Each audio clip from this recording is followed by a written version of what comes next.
All right, so my name's Kevin McGrail. I just wanted to do a quick lightning talk.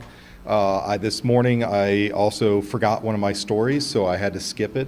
But I wanted to give a couple updates about Apache SpamAssassin.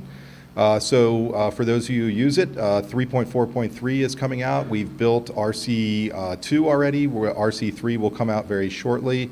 It's production quality. Additionally, we'll be switching over to working on 4.0, which will be completely written in Python.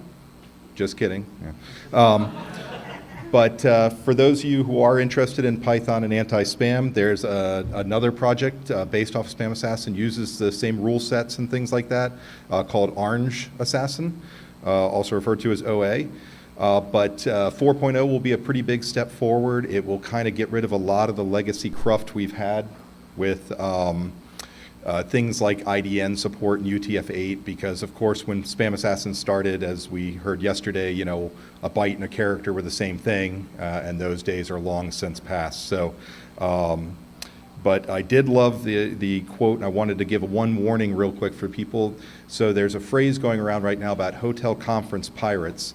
And for those of you who are at conferences and go to conferences, this is something to spread around.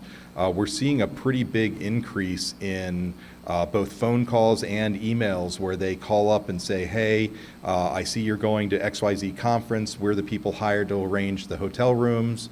And they use some fraud to get people to either A, buy hotels that aren't the right hotels, or just outright get credit card and payment information that isn't the right stuff. So word to the wise on that we're seeing right now.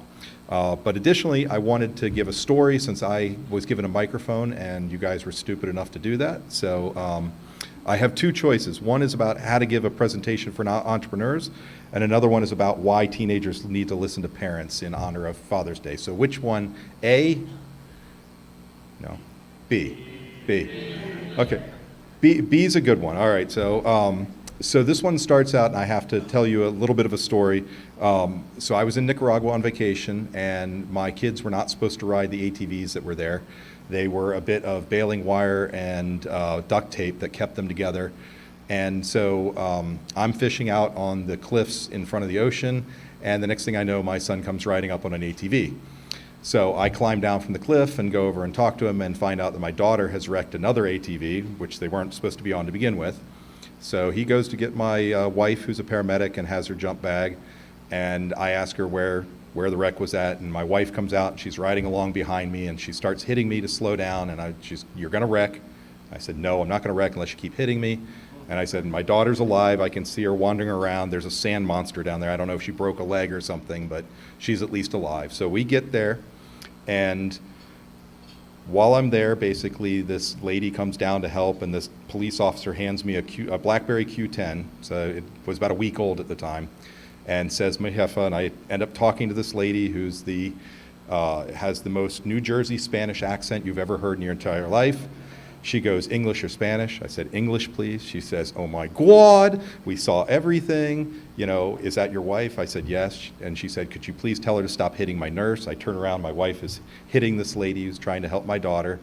And in any case, she says, I'm up here on the hill, you know, come on up if you guys need anything. This is my security guard and my nurse. They'll help you. So anyway, my daughter was fine.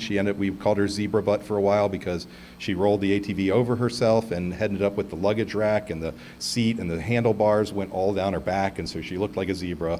But she went surfing and whatnot. So before I finish that story and tell you about teenagers, I have to tell you another story.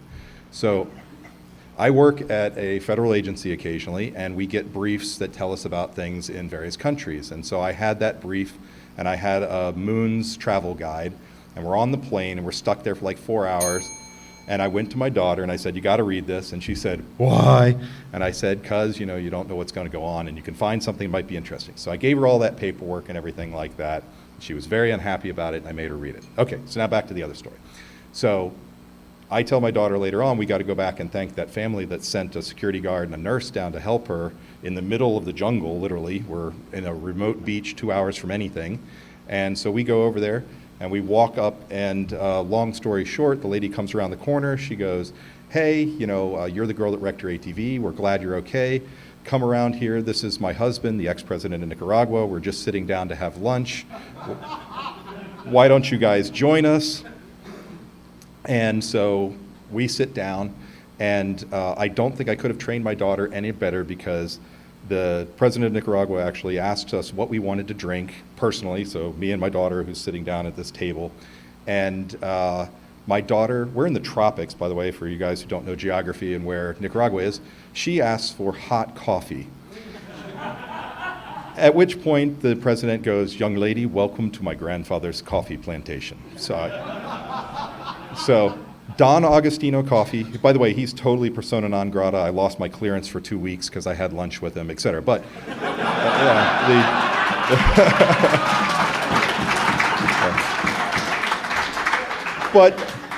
but the point is, he did help my daughter, and I told the FBI to go fuck themselves when they told me I was in trouble. Yeah, sorry. Yeah. So, in any case, oh yeah, slides? No, there are no more slides. So in any case, to wrap it up though, they asked me what I wanted to drink, and I said rum and Coke, because the local rum there is Flor de Caña. It's very good. And they come bringing out a Coke, which I was very happy about. I hadn't had one in like 2 weeks.